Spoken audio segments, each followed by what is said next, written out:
상품에 입을 달아주는 일을 합니다. 바로 그 상품이 말하고 싶은 모든 세일즈 언어를 만듭니다. 또 상품의 얼굴을 만듭니다. 상품 기획, 컨셉, 판매 증진까지 의뢰받은 상품의 매출 극대화를 실현시킵니다.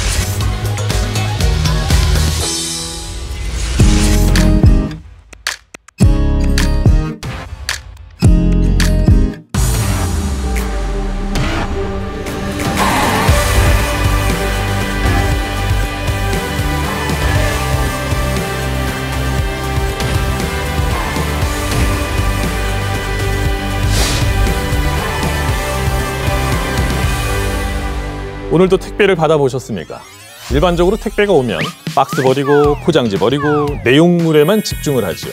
저는 반대입니다. 내용물보다 상품 포장지에만 관심이 있습니다. 상품 언어 만드는 게 직업이라 그렇습니다. 그래서 집에 상품 포장지만 방 하나 가득 차 있어요. 상품 언어란 상품에 들어가는 모든 표시, 도안, 문구를 뜻합니다.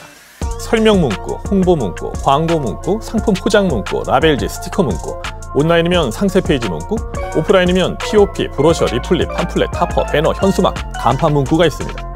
이뿐 아니라 광고 홍보 영상, 홈쇼핑 영상, 인포모셜 영상 속에 멘트와 자막 문구까지도 포함됩니다. 아울러 텍스트뿐 아니라 사파나 도안, 이미지까지도 포함됩니다. 이러한 판매 지향적 세일즈 글을 우리는 상품 언어라고 부릅니다. 상품이 아무리 기막힌 기능과 특성을 담고 있어 봐야 써보지도 않은 고객이 뭘로 처음 판단을 하겠습니까? 바로 상품 언어를 보고 그 상품을 이해하고 받아들입니다. 상품의 얼굴을 만드는 건 바로 상품 언어에 달렸습니다. 상품 언어는 상품의 얼굴입니다. A시시대, 코로나 이후 시대 소비자들의 특징은 언어를 듣지 않고 언어를 본다는 겁니다. 더 이상 말로 설득이 안 되는 시대예요. 듣는 귀는 세상 소음에 지쳤죠. 귀로 들리긴 하지요. 하지만 마음을 파먹으면서 뚫고 들어오는 소리는 별로 없습니다. 더욱이 코로나19 이후로 사람들은 판매자의 접근 자체를 싫어합니다. 곁에 바짝 다가와서 침방울을 막 튀기면서 말로 설득하기란 이제 구조적으로 힘들어졌습니다. 최근에 한 브랜드 매장의 고객 응대 효과 측정을 6년 만에 다시 맡았는데요. 격세지감을 느꼈습니다. 과거에는 매장에 고객이 들어오면 판매 점원이 다가가죠? 어떠세요? 편하세요? 부담스럽죠? 그러니까 판매 점원이 다가오면 슬슬슬슬 자리를 피한단 말이죠. 이걸 발견을 했어요. 근데 그게 다였단 말이죠. 그러나 근래 측정할 때는 시대가 변했더군요. 점원이 다가오잖아요. 대놓고 얘기하는 거예요. 그만 쫓아다니세요. 필요하면 부를게요. 나도 보는 눈이 있어요. 라면서 적극적으로 반발 심리를 피력하는 경향이 강해졌다는 겁니다. 그래서 요즘은 무응대가 최상의 응대라는 말이 있습니다. 원플레이스라는 한 패션 브랜드의 마케팅 코칭을 해줬는데요. 여기가 편집숍이기 때문에 한 매장에 보통 한 20여 명 정도가 근무를 합니다. 그래도요, 들어가 보시면 고객이 묻기 전엔 먼저 다가가지 않습니다. 말로 승부는 끝났다는 얘기죠. 그래서 이제는 세일즈 말이 아니라 세일즈 글로 승부를 봐야 합니다. 요즘 소비자는 언어를 듣지 않고 언어를 봅니다. 듣고 결정할게요. 안 합니다. 상품 언어를 보고 결정할게요. 라고 합니다. 연구가들은 뇌가 외부 자극에 반응해서 적절한 단어를 찾아 입으로 표현하기까지 단지 0.6초 걸린다고 합니다. 말은 이만큼이나 순식간에 튀어나옵니다. 그러다 보니 말은 오류와 실수가 잦고 또 논리를 세우는 게 쉽지가 않지요. 말은 함부로 하지만 이에 반해 글은 신중히 담습니다. 생각을 통과해 나오는 정련된 표현을 쓰려면 글이 답입니다. 또 글에는 권위도 담깁니다. 상품 언어는 대면 영업이 두려운 분들한테 특히 강점으로 작용을 해요. 오늘날 고객은 마치 떨어진 섬처럼 자신만의 독립된 삶의 영역을 침범당하는 걸 아주 싫어합니다. 그러니 더 다가가기가 어렵죠. 또 과거와 달리 적극적인 영업보다 소심한 셀러들이 많습니다. 콜포비아, 전화 공포증을 아십니까? 트렌드 모니터 조사에 따르면 평소 연락을 주고받을 때 주로 이용하는 방법이 이제는 음성통화보다 모바일 메신저가 훌쩍 앞섰습니다. 그 조사에서는 음성통화가 부담스러워 전화를 피했다는 경험 65%가 넘고 음성통화보다 모바일 메신저로 이야기하는 게 편하다는 응답이 거의 60%에 달했습니다. 과거에는 반드시 얼굴 보고 진행해야 했던 이 계약서 작성도요. 요즘은 온라인 전자계약으로 하죠. 덕분에 서로 불편한 침묵 속에 얼굴 마주 보면서 이 도장 찍는 일은 사라져갑니다. 사람을 대면하는 것에 대해 소심한 이들이요, 분명 늘고 있어요. 최근의 일인데요. 제가 카페에 앉아 있는데 제 옆에 그냥 대충 봐도 한 20 간 넘어 보이는 2명의 젊은 여성이 대화를 하는데 그 대화가 다 들려요. 야, 너무 추운데 에어컨 좀 꺼달라고 말할까? 근데 이 소심한 여성들이 종업원한테 저기요, 에어컨 좀 꺼주세요. 이 간단한 한마디 쉬운 말을 못하는 겁니다. 야, 누가 얘기할래? 뭐 가위바위보로 정하자 등등등. 해결은 놀라웠습니다.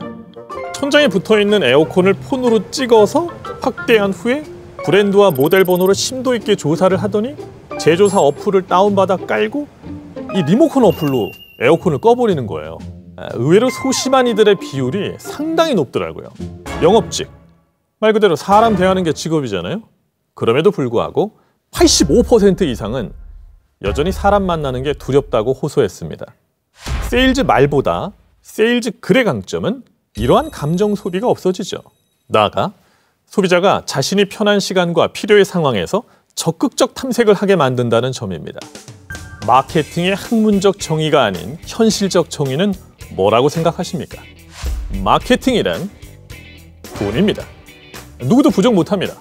예쁜 상품 디자인을 만들려면 디자이너를, 멋진 상품 사진을 찍으려면 사진작가를, 멋진 광고 영상을 만들려면 외주 제작사에게 비용을 지불해야 됩니다. 모든 돈입니다. 반면 저를 찾아오시는 소상공인들의 심리는 비슷해요. 비용 들이지 않고 매출 올리는 방법은 뭐예요? 아니, 이런 야무진 꿈이 가능할까요? 예, 방법이 있긴 합니다. 몸으로 떼오는 겁니다. 제가 추천사를 써준 한 세일즈 관련 책에서는 저자가 과거에 요식업 사업을 했대요. 근데 말 그대로 저렴한 메뉴를 파니까 비용 절감을 위해서 밤낮 없이 잠도 못 자면서 몸으로 때우다가 결국 오래가지 못하고 접었다고 했습니다. 돈과 체력을 교환하는 일은 오래가기 어렵습니다. 물방울이 모이면 바위를 뚫죠? 스트레스가 모이면 멘탈을 뚫어요. 그러면 과연 이 세상에 돈 들지 않는 마케팅이 정말 있을까요? 있습니다. 언어적 마케팅이야말로 돈 들지 않으면서 놀라운 효과를 보는 진정 가성비 값 마케팅 기술입니다. 언어는 가격 저항력을 극복합니다. 한 분식 프랜차이즈가 있는데요. 메뉴 중에 김치찌개가 있었어요. 가격은 9,000원. 판매가 신통치 않았어요. 이 흔한 메뉴인데 다소 가격 저항력이 생기는 겁니다. 대표는 국내산 좋은 등급의 돼지고기를 쓰기 때문에 가격을 낮추고 싶지는 않다고 했습니다. 자, 어떻게 하면 될까요? 제가 메뉴 네이밍을 이렇게 바꿔드려서 간단히 매출 올려드렸습니다. 적어볼까요?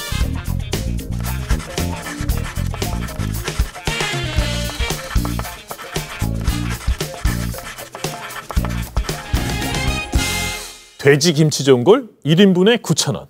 그리고 제일 중요한 건데 단 1인분도 주문 가능. 이렇게 표기를 하니까 정말로 매출이 즉각 오르는 걸 눈으로 봤습니다. 마케팅 비용 들었나요? 제로입니다. 언어는 시즌 저항력을 극복합니다. 또 다른 프랜차이즈가 있는데요. 이 집 메뉴 중에는 팥죽이 있습니다. 9,000원! 시즌 상품이다 보니까 겨울이나 동짓날 아니고서는 굳이 지속적으로 매출이 발생되는 메뉴는 아니죠. 마케팅의 원칙 하나는 지속 가능성입니다. 매출은 사계절 내내 지속돼야 되고 시즌성이 떨어질 때도 그걸 극복해야 됩니다. 제가 이렇게 바꿔드렸어요.